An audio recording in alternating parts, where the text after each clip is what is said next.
Hello guys.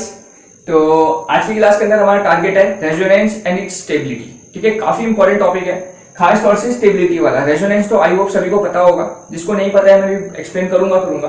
पर stability, जैसे आप लोगों ने क्वेश्चन देखे होंगे अपने एमसीक्यू करते टाइम, जैसे 4 ऑप्शन गिवन होंगे, आपसे बोला जाएगा सबसे ज्यादा स्टेबल रेजोनेटिंग स्ट्रक्चर्स बताओ, तो हमें चूज करना होता है।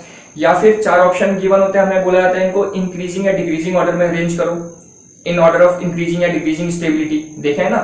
तो उस टाइप के क्वेश्चंस को कैसे सॉल्व करते हैं उसके लिए मैं काफी इंपॉर्टेंट आपको आज ट्रिक बताऊंगा, ताकि उस टाइप के क्वेश्चन जैसे ही तुम्हारे सामने है तुम 1-2 सेकंड के अंदर उस क्वेश्चन को कर दो। ठीक है, उस क्वेश्चन में, इस टाइप के क्वेश्चन में बहुत डाउट रहता है बच्चों को। ठीक है, तो इसलिए स्पेशल इसके लिए हमने एक वीडियो बनाई है आज। ठीक है, तो चलो देखो क्या होता है। तो सबसे पहली बात रेजोनेंस, सबसे पहले हम बात करते हैं कि रेजोनेंस क्या होता है। ठीक है, तो रेजोनेंस का मतलब, रेजोनेंस को समझने के लिए मैं एग्जांपल दे रहा हूं। सपोज आपके पास ये बेंजीन है, सपोज आपके पास ये बेंजीन है, ये होती है सबको पता है। तो देखो अगर इसका नंबर दे रहा हूं 1 2 3 4 5 6, सपोज मैंने नंबरिंग दे दी 1 2 3 4 5 6। यहां पर देखो कार्बन 1 और कार्बन 2 बॉन्ड लेंथ है, और यहां पर कार्बन 2 और कार्बन 3, ये एक बॉन्ड लेंथ दिख रही है, ये बॉन्ड लेंथ दिख रही है। यहां पर आपको क्या दिख रहा है? डबल बॉन्ड दिख रहा है। इसके बीच में अभी दिख क्या रहा है वो बता रहे हैं। ठीक है, इसके बीच में आपको डबल बॉन्ड डीबी दिख रहा है, और C2 और C3 के बीच में क्या दिख रहा है? आपको सिंगल बॉन्ड दिख रहा है। अभी ये तो दिख रहा है इस वाले डायग्राम से, आपको ऐसे ही दिख रहा है। तो इसके अकॉर्डिंग अगर देखो ये सिंगल डबल बॉन्ड है और ये सिंगल बॉन्ड है, अगर डबल बॉन्ड है तो डेफिनेटली इसकी जो बॉन्ड लेंथ होगी और इसकी जो बॉन्ड लेंथ होगी दोनों डिफरेंट होगी। इसकी बॉन्ड लेंथ क्या होगी? स्मॉल होगी, क्योंकि डबल बॉन्ड है। डबल बॉन्ड मतलब स्ट्रॉन्ग बॉन्ड होता है और बॉन्ड लेंथ क्या होती है? स्मॉल होती है। और सिंगल बॉन्ड है, इसकी बॉन्ड लेंथ क्या होगी? लार्ज होगी as compare to this one. इतनी ऑब्जर्वेशन सबको समझ आ गई। यहाँ डबल बॉन्ड दिखा है तो इसकी जो बॉन्ड लेंथ होगी छोटी होगी, और यहाँ सिंगल बॉन्ड दिख रहा है C2 C3 के बीच में, इसलिए इसकी बॉन्ड लेंथ क्या होगी? इससे बड़ी होगी अकॉर्डिंग टू दिस फिगर। ठीक है, पर जब हमने इसको एक्सपेरिमेंटली देखा, तो हमने देखा कि जो C1 और C2 एंड C3 इन दोनों की जो बॉन्ड लेंथ होती है आपस में क्या होती है? इक्वल होती है। तो ये कॉन्सेप्ट यहाँ नहीं होता। इन दोनों की बॉन्ड लेंथ क्या होती है? आपस में इक्वल होती है, मतलब जितनी बॉन्ड लेंथ यहाँ होगी उतनी बॉन्ड लेंथ यहाँ होगी। तो इसका मतलब क्या हुआ? इसका मतलब ये हुआ कि जो डबल बॉन्ड है, यहाँ पर डबल बॉन्ड है और यहाँ पर भी डबल बॉन्ड कैरेक्टर हुआ है, तभी तो भाई इक्वल है। आई बात समझ में? मतलब ये एक एक्चुअल स्ट्रक्चर नहीं है, मतलब ठीक है स्ट्रक्चर है पर ये प्रॉपर स्ट्रक्चर नहीं कह सकते हो। इसके अलावा तुम बेंजीन को इस तरीके से भी बना सकते हो। बेंजीन को कैसे बना सकते हैं? हम ऐसे भी बना सकते हैं। तो this is also benzene and this is also benzene, दोनों ही बेंजीन है। आगे बात समझ में? इसी वजह से ये क्या हो गया? देखो ये पाई बॉन्ड डबल बॉन्ड था जो, ये अपनी जगह से उठ के इस जगह में चला गया, अपनी जगह से उठ के इस जगह में चला गया। सिमिलरली ये भी अपनी जगह से उठ के यहाँ गया, ये भी अपनी जगह से उठ के यहाँ गया। तो ये पाई बॉन्ड क्या हो गया? पूरा इस सर्किल, इस रिंग के अंदर क्या हो रहा है? घूम रहा है, डीलोकलाइज्ड हो रहा है। और इसी कॉन्सेप्ट को बोला जाता है resonance, that is delocalisation of pi electron. Pi electron का क्या होना? डीलोकलाइजेशन। इतनी बात समझ आ गई कि रेजोनेंस होता क्या है? It is the delocalisation of pi electron. Clear हो गया? अब दूसरी चीज समझ लो। दूसरी चीज क्या है? जो एटम्स है वो फिक्स्ड रहते हैं। ठीक है, atoms are fixed, atoms move नहीं कर रहे। तो देखो यहाँ पर carbon carbon carbon carbon 6 carbon के एटम है, वो मूव नहीं कर रहे हैं। एटम्स हमेशा क्या रहता है? फिक्स्ड रहता है। क्या मूव करता है? Only pi electron delocalised. केवल कौन एक जगह से दूसरी जगह मूव करता है? केवल पाई इलेक्ट्रॉन मूव करता है। ये इस चीज का आपको ध्यान रखना है। ठीक है, जैसे और आप लोग को एक चीज और पता होगी, ये देखो अगर मैं इसका 3D स्ट्रक्चर बनाने की कोशिश करूं, कार्बन है, p ऑर्बिटल होंगे। ठीक है, p ऑर्बिटल इस टाइप के होते हैं, डबल शेप के, पता है आप लोगों को। तो देखो यहाँ इलेक्ट्रॉन क्लाउड प्लेन के ऊपर भी मिलता है और इलेक्ट्रॉन क्लाउड कहाँ मिलता है? प्लेन के नीचे भी मिलता है। तो एक इलेक्ट्रॉन क्लाउड टाइप का मिलने लग जाएगा आपको इस बेंजीन रिंग के प्लेन के ऊपर भी और प्लेन के नीचे भी, and that is known as delocalisation of pi electron.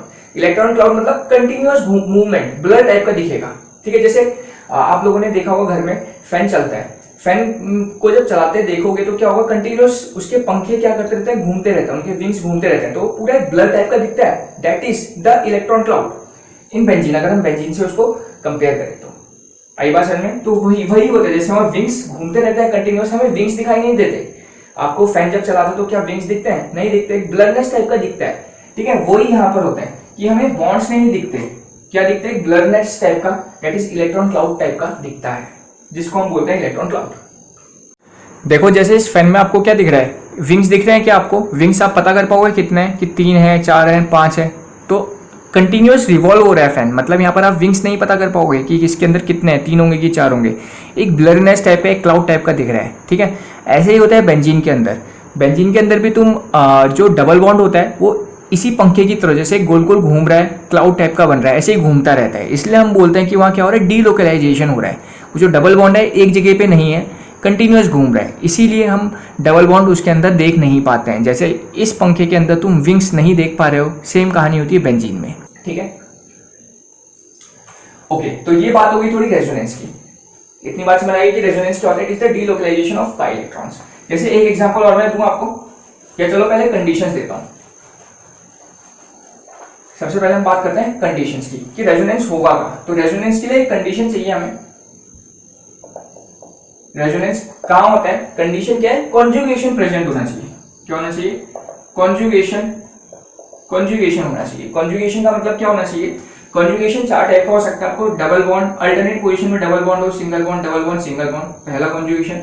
दूसरा double bond single bond positive charge के साथ हो सकता है, double bond single bond lone pair के साथ हो सकता है, और double bond single bond negative charge के साथ। तो ये हमारा कॉन्जुगेशन के टाइप्स हैं। इनमें से कोई सा भी कॉन्जुगेशन प्रेजेंट हो उसके अंदर क्या हो जाता है, रेजोनेंस हो जाता है। जैसे आप लोगों ने देखा है बेंजीन रिंग, तो देखो double bond single bond double single double single, तो ये वाली कॉन्जुगेशन चल रही है। दैट्स व्हाई इसको हम कहेंगे कि एक रेजोनेंस का या फिर डीलोकलाइजेशन ऑफ पाई इलेक्ट्रॉन हो रहा है। इतनी बात समझ आ गई कि क्या कहानी, कॉन्जुगेशन देखना हमें। कॉन्जुगेशन इन 4 टाइप में से कोई सा भी अगर प्रेजेंट है तो मतलब वहां रेजोनेंस की कंडीशन हो सकती है। क्लियर हो गया। ओके, अब एक चीज और, जैसे सपोज एक रेजोनेटिंग स्ट्रक्चर और मुझे बनाना है, सपोज मुझे CO3 का बनाना है, ठीक है। तो क्या होगा, तो C ये एक O हो जाएगा, OO ये हो जाएगा रेजोनेटिंग स्ट्रक्चर्स। फिर देखो ऑक्सीजन की पोजीशन चेंज नहीं होंगी, ऑक्सीजन सेम रहेगा, बस पाई इलेक्ट्रॉन डीलोकलाइज होगा। अभी पाई इलेक्ट्रॉन इस फर्स्ट कार्बन के पास है, ये फर्स्ट सेकंड थर्ड बोलता हूँ सपोज, तो अब ये फर्स्ट कार्बन से उठ के डबल बॉन्ड कहाँ जाएगा, इसमें आ जाएगा। तो डबल बॉन्ड यहाँ आ गया तो पाई इलेक्ट्रॉन माइनस चार्ज इधर है, ये वाला चार्ज इधर आ जाएगा। आई बात समझ। सिमिलरली एक और बना सकते हैं,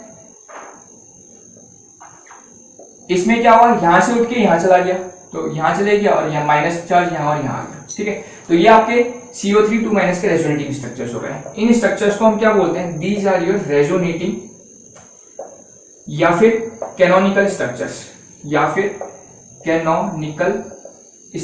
इनको हम रेजोनेटिंग स्ट्रक्चर्स या फिर कैनोनिकल स्ट्रक्चर्स बोलते हैं, ठीक है।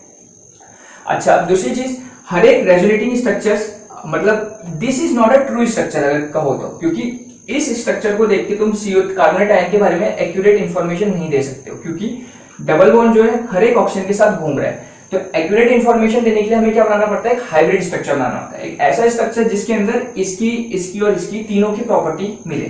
तो कैसे बनाएंगे, तो देखो सबसे पहले जो कॉमन है वो बनाओ। तो कॉमन क्या है, ये सभी में इतना पार्ट सब में।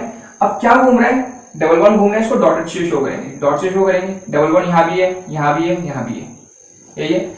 और टोटल कितना चार्ज घूम रहा है, -2 चार्ज घूम रहा है। और कितने के ऊपर, या तो ऐसा करो ये बना लो और इसके ऊपर क्या लिख दो 2-, या फिर 3 के अंदर 2 चार्ज करो, 2/3 2/3 2/3 लिख दो, ऐसा भी लिख सकते हो, वरना 2- लिख दो, ठीक है।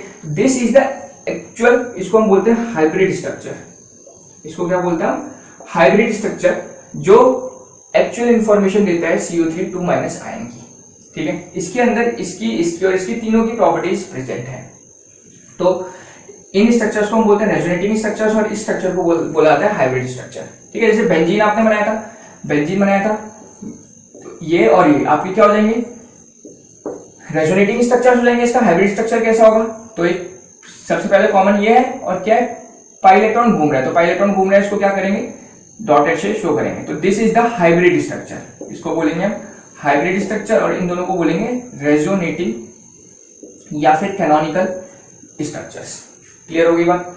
अब होता ही है क्वेश्चंस के अंदर, इतना बात हम चीज जान चुके हैं कि रेजोनेटिंग स्ट्रक्चर्स और हाइब्रिड स्ट्रक्चर क्या होते हैं। क्वेश्चन के अंदर पूछा जाता है, क्वेश्चन के अंदर क्या होता है, 3-4 रेजोनेटिंग स्ट्रक्चर्स गिवन होते हैं, आपसे बोला जाएगा उनकी स्टेबिलिटी बताओ, उनमें सबसे ज्यादा स्टेबल कौन होगा। ठीक है, उसको बताने से पहले ये देखो यहां पर ये जो 1 2 3 रेजोनेटिंग स्ट्रक्चर्स हैं, ये क्या है, इक्विवेलेंट है।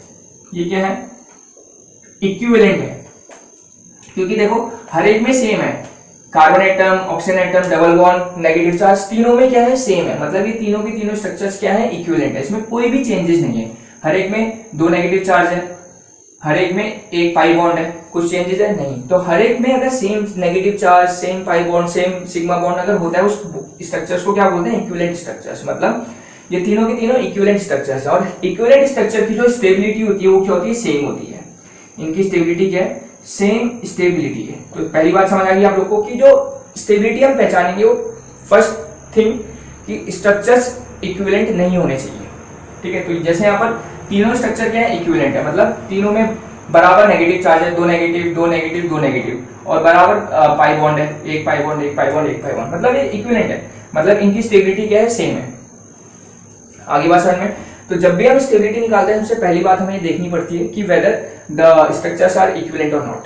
ठीक है, जनरली अगर क्वेश्चन में गिवन है कि भाई हाई स्टेबिलिटी वाला बताओ, तो इक्विवेलेंट तो नहीं होगा, तभी तो निकालेंगे, है ना। ठीक है, तो ये बेसिक फंडा हो गया रेजोनेंस का कि रेजोनेंस क्या होता है। अब हम बात करते हैं मोस्ट इंपॉर्टेंट थिंग कि स्टेबिलिटी कैसे फाइंड आउट करेंगे। ठीक है, तो इसको मिटा देता हूं मैं। अब मैं आपको ट्रिक बताता हूं कि स्टेबिलिटी कैसे फाइंड आउट करी जाती है। ठीक है, ठीक है, तो आप चेक करते हैं stability, how to find stability of resonating structures की स्टेबिलिटी को कैसे फाइंड आउट करेंगे। इसके लिए मैं आपको यहाँ पर एक रूल्स बता रहा हूं, एकदम ध्यान रखेंगे, एकदम अच्छी ट्रिक भी कह सकते हो इसको, क्योंकि 3-4 रूल्स हैं, एकदम से आपको याद रखो, एक बार प्रैक्टिस करोगे तो याद हो जाएंगे, और काफी इंपॉर्टेंट रूल्स हैं। ठीक है, तो पहला क्या है, रूल नंबर 1। रूल वन कहता है greater is the pi bond greater is the stability, या फिर कहो more is the pi bond greater will be stability. ठीक है, मतलब जितने ज्यादा पाई बॉन्ड होंगे स्टेबिलिटी क्या होगी, उतनी ज्यादा। जैसे एग्जांपल के तौर पे सपोज ये है हाइड्रोजन वगैरह सेटिस्फाई कराना सबको पता होगा, तो अभी मैं फिलहाल हाइड्रोजन सेटिस्फाई नहीं करा रहा हूं। ठीक है, वो तो आप सभी को पता ही, वो कैसे सेटिस्फाई कराते हैं हाइड्रोजन को। ठीक है, सपोज ये है, तो देखो यहाँ भी कॉन्जुगेशन है, double bond single bond double bond, यहाँ भी कॉन्जुगेशन है, positive charge single bond double bond single bond negative charge. यहाँ पर मिक्स कॉन्जुगेशन चल रही है, मिक्स भी हो सकती है कॉन्जुगेशन, और यहाँ पर एक सिंगल कॉन्जुगेशन चल रही है। तो यहाँ पर बोल रहे हैं कि more is the pi bond greater will be stability. तो पहला रूल कहता है कि पाई बॉन्ड देखना है हमने, पाई बॉन्ड यहाँ पर कितने दिख रहे हैं, यहाँ पर 1 और 2 पाई बॉन्ड दिख रहे हैं, यहाँ पर कितना पाई बॉन्ड दिख रहा है, 1, मतलब ज्यादा पाई बॉन्ड होंगे तो आपकी स्टेबिलिटी भी क्या होगी, ज्यादा होगी। मतलब डेफिनेटली इन दोनों में first one is more stable then second. ठीक है, और एक चीज का ध्यान रखना, जो रूल्स हम लगाएंगे एकदम सीक्वेंस वाइज लगाएंगे, मतलब पहले हम सबसे पहले चेक करेंगे फर्स्ट रूल को, फिर हम चेक करेंगे सेकंड को, थर्ड को, फोर्थ को। ठीक है, इस चीज का भी ध्यान रखना, रूल्स आपको सीक्वेंस वाइज लगाने हैं। ओके, तो रूल 1 हो गया। रूल 2 देखते हैं। बाय द वे क्या होंगे, रूल 1 में बोल रहे हैं more is the pi bond, bye the way pi bond equal होंगे, तब क्या होगा। ठीक है, उसके लिए रूल 2 आ गया, if pi bonds are equal, if pi bonds क्या होंगे, आर इक्वल। ठीक है, तब हम चेक करेंगे न्यूट्रल, तब क्या होगा, neutral structure are more stable than charge. ठीक है, तो न्यूट्रल स्ट्रक्चर किससे ज्यादा स्टेबल होंगे, चार्ज से ज्यादा स्टेबल। जैसे एग्जांपल के तौर पे ये आपके पास एग्जांपल हो गया। ठीक है, और आपके पास एक एग्जांपल ये हो गया।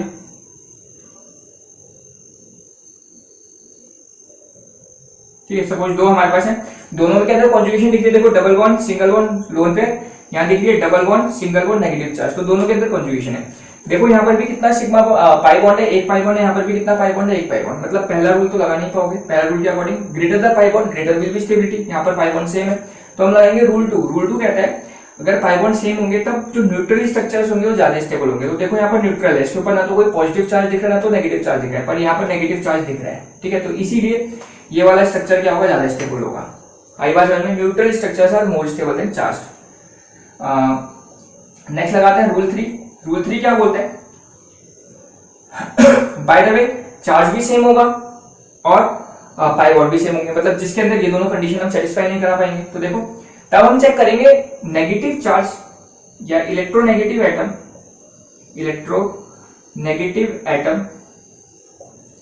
Should contain negative charge.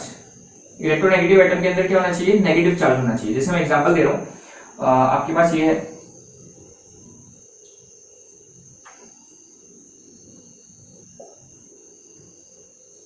ठीक है। तो आपके पास दो स्ट्रक्चर आ गए। तो देखो यहाँ भी रेजोनेंस दिख रहा है आपको, double bond single bond negative charge, यहाँ भी दिख रहा है double bond single bond negative charge. तो यहाँ पर दोनों में एक पाई बॉन्ड दिख रहा है, मतलब रूल 1 नहीं लगा पाओगे।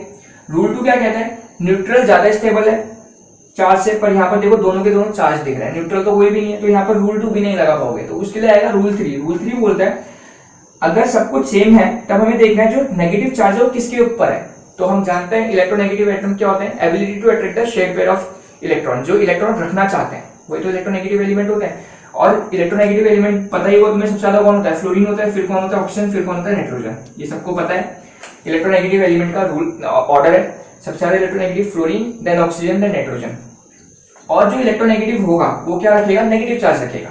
तो देखो यहाँ नेगेटिव चार्ज किसके ऊपर है, ये यहाँ क्या होगा, कार्बन होगा, और यहाँ पर नेगेटिव चार्ज किसके ऊपर है, ऑक्सीजन के ऊपर। मतलब डेफिनेटली इलेक्ट्रोनेगेटिव एलिमेंट कौन है, ऑक्सीजन और कार्बन में ऑक्सीजन ज्यादा इलेक्ट्रोनेगेटिव है, तो ऑक्सीजन के ऊपर इलेक्ट्रोनेगेटिव चार्ज, इलेक्ट्रोनेगेटिव एलिमेंट के ऊपर क्या होना चाहिए, नेगेटिव चार्ज होना चाहिए, वो ज्यादा स्टेबल होगा। मतलब इन दोनों में ये वाला ज्यादा स्टेबल होगा। आई बात समझ में, electronegative atom should contain negative charge. यहाँ पर नेगेटिव चार्ज यहाँ पर भी है, यहाँ पर भी है, पर यहाँ पर नेगेटिव चार्ज किसके ऊपर है, ऑक्सीजन के ऊपर, यहाँ पर किसके ऊपर है, कार्बन के ऊपर। और ऑक्सीजन और कार्बन में ज्यादा इलेक्ट्रोनेगेटिव कौन होता है, ऑक्सीजन होता है, तो इसलिए ये वाला ज्यादा स्टेबल है। बाय द वे यहाँ कार्बन की जगह फ्लोरीन होता, यहाँ कार्बन की जगह क्या होता, फ्लोरीन, ठीक है। उस केस में ये बन जाता है स्टेबल, क्योंकि ऑक्सीजन से ज्यादा स्टेबल कौन है, इलेक्ट्रोनेगेटिव कौन है, सॉरी ऑक्सीजन से ज्यादा इलेक्ट्रोनेगेटिव कौन है, फ्लोरीन। तो बाय द वे यहाँ पर फ्लोरीन होता, उस केस में ये वाला ज्यादा स्टेबल बन जाता, ठीक है।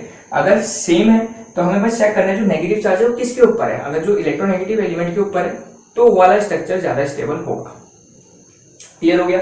पहला बोलता है ज्यादा पाई बॉन्ड होने चाहिए, दूसरा बोलता है न्यूट्रल होना चाहिए, तीसरा बोलता है अगर जिसमें फर्स्ट और सेकंड कंडीशन नहीं लग रही है, negative atom, negative charge electronegative element के ऊपर होना चाहिए। Clear, okay. Now rule 4। Rule 4 क्या बोलेगा, रूल 4 क्या बोलता है, उससे पहले मैं स्ट्रक्चर बनाता हूं। स्ट्रक्चर बना रहा हूं सपोज आपके लिए।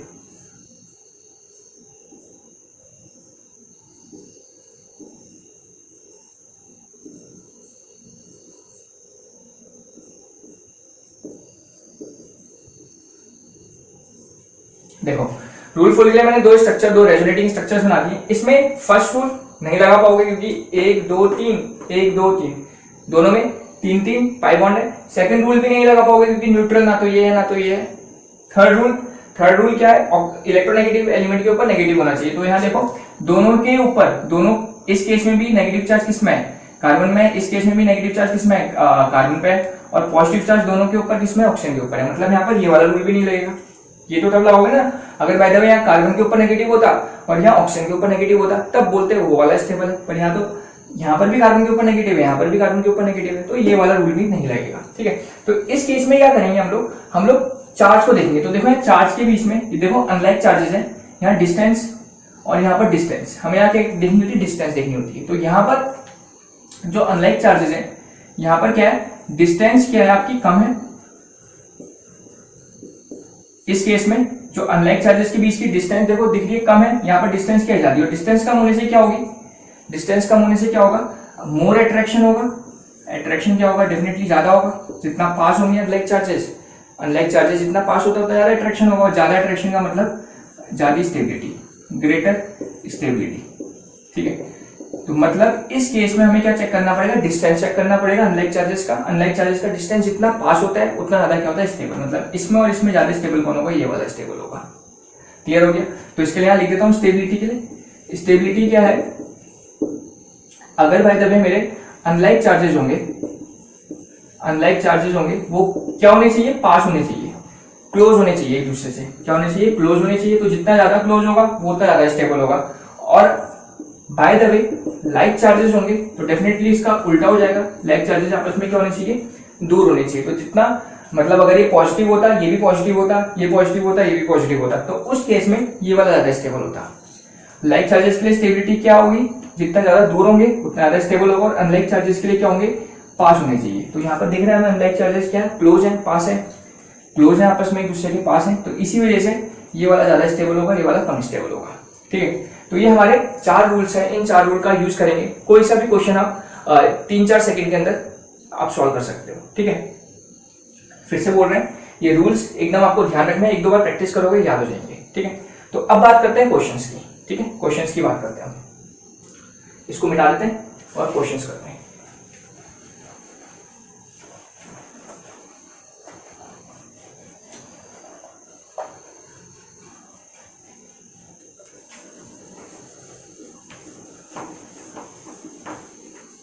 तो कुछ क्वेश्चंस लिख दिए मैंने रेजोनेंस के ऊपर, जो भी हमने पढ़ा। तो आप लोग वीडियो पॉज करके एक बार ये क्वेश्चंस को ट्राई कर लो और उसके बाद वीडियो रिज्यूम करके अपने अपने आंसर चेक करो।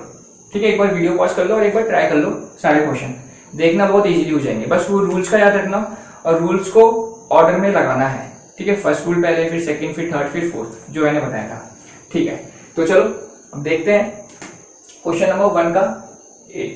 सबसे पहले A, arrange the following in decreasing order of stability. इनको डिक्रीजिंग ऑर्डर में आपको अरेंज करना है। तो देखो सबसे ज्यादा स्टेबल कौन होगा, सबसे पहले रूल क्या था, सबसे ज्यादा क्या होने चाहिए, पाई बॉन्ड होने चाहिए। तो देखो पाई बॉन्ड 3 3 3 3 3, तो पहला रूल तो किसी में नहीं लगेगा क्योंकि सब में पाई बॉन्ड सेम है। सेकंड रूल क्या कहते हैं कि न्यूट्रल जो होते हैं वो ज्यादा स्टेबल होते हैं 4 से। तो देखो न्यूट्रल कौन कौन से दिख रहे हैं आपको, फर्स्ट और फिफ्थ में देखो कोई भी चार्ज नहीं दिख रहा है, ना पॉजिटिव चार्ज ना नेगेटिव चार्ज, मतलब न्यूट्रल है। मतलब डेफिनेटली 1 और 5 क्या होंगे आपके, ज्यादा स्टेबल होंगे। और 1 और 5 ज्यादा स्टेबल होंगे बाकियों से, तो 1 और 5 ज्यादा स्टेबल हो गए। अब सवाल है कि 1 और 5 में कौन स्टेबल होगा ज्यादा, तो 1 और 5 अगर आप लोग देखोगे तो these are your equivalent resonating structures. Starting में मैंने बताया था ये आपके इक्विवेलेंट स्ट्रक्चर्स हैं, मतलब इन दोनों की स्टेबिलिटी क्या होगी, सेम होगी। ये मैंने बोला था, जो इक्विवेलेंट स्ट्रक्चर्स होते हैं, इक्विवेलेंट स्ट्रक्चर्स का मतलब सब कुछ सेम, जितना पॉजिटिव चार्ज, जितना डबल बॉन्ड यहाँ पर है उतना डबल बॉन्ड यहाँ पर है, कुछ चेंज नहीं हो रहा है, उन स्ट्रक्चर्स को इक्विवेलेंट बोलता है। तो मतलब ये और ये आपके इक्विवेलेंट है और सब न्यूट्रल है, न्यूट्रल की वजह से सबसे ज्यादा है, और इक्विवेलेंट है इसलिए आपस में सेम।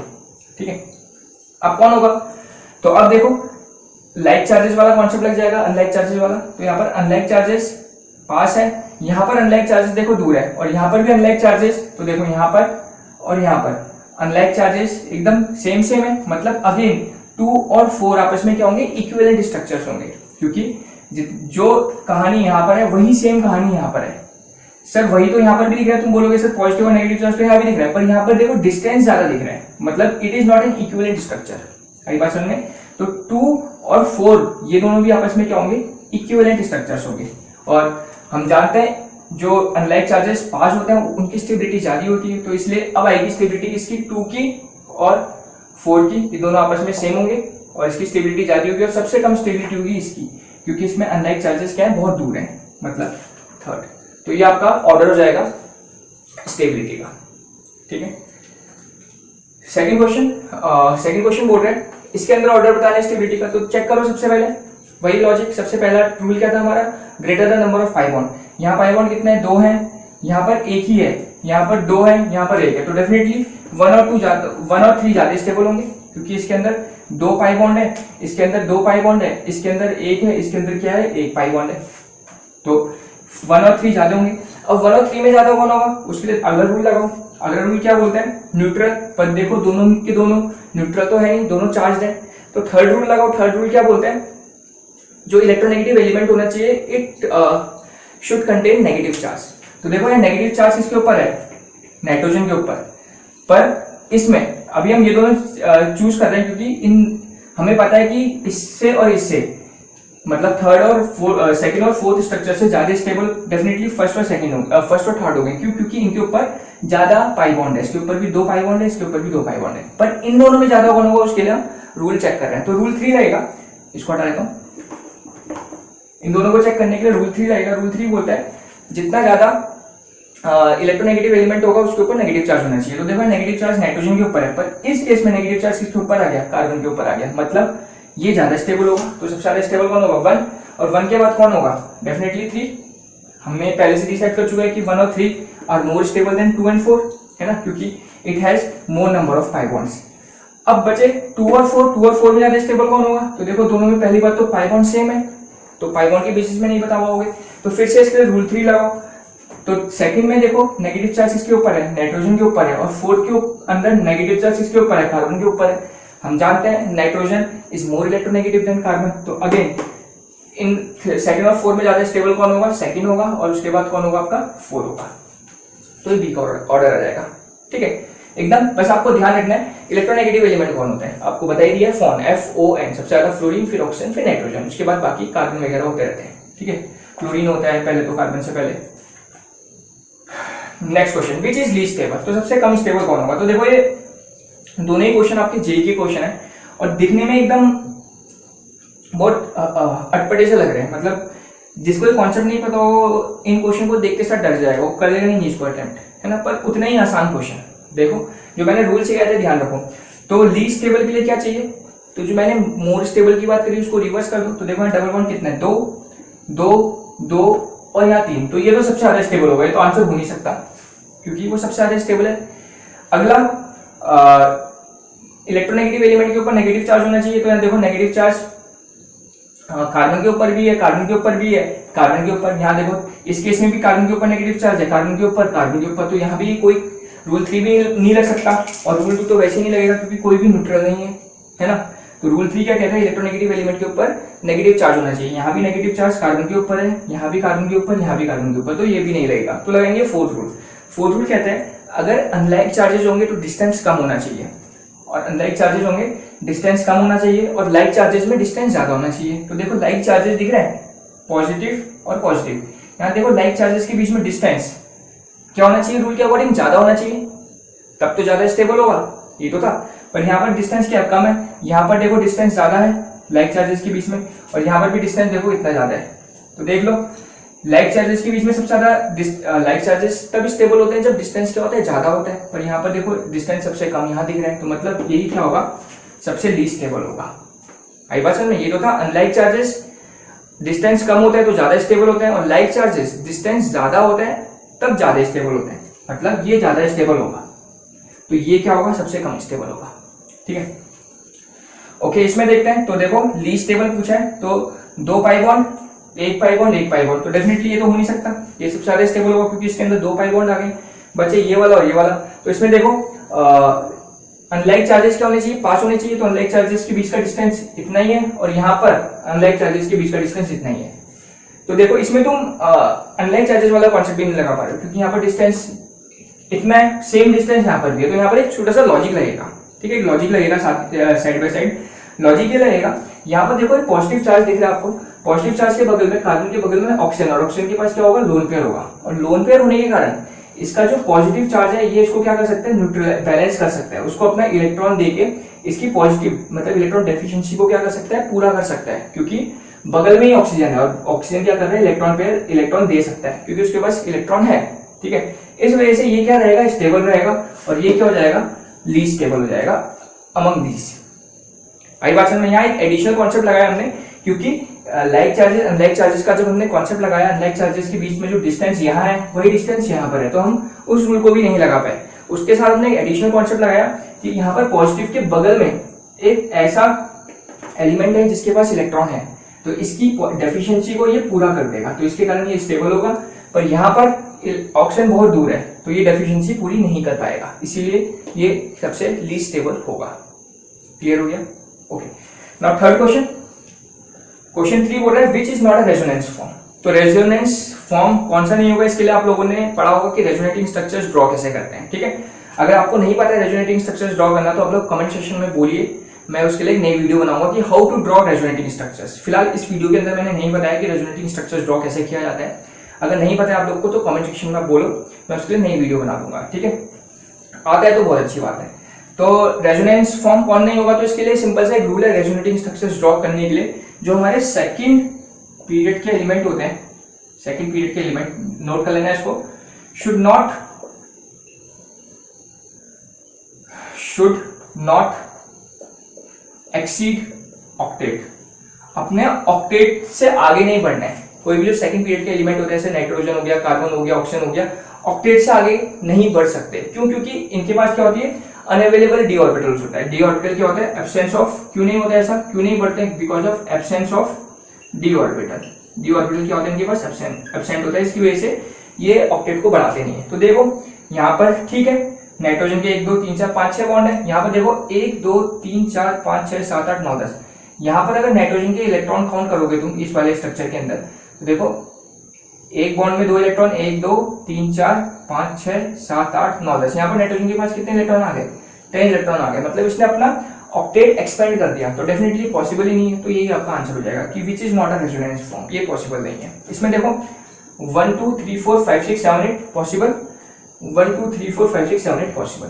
तो that's why this is not an accurate resonance form, क्योंकि इसमें नाइट्रोजन क्या कर रहा है, अपना ऑक्टेट को एक्सीड कर रहा है, एक्सपेंड कर रहा है, जो कि पॉसिबल नहीं होता।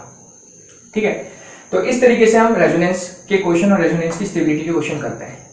ठीक है, तो आई होप आप लोग को समझ आ गया हो ये अच्छे से, और अब आपके सामने कोई सा भी क्वेश्चन आएगा रेजोनेंस स्टेबिलिटी का, आप लोग बहुत जल्दी कर सकते हो। ठीक है, थैंक यू।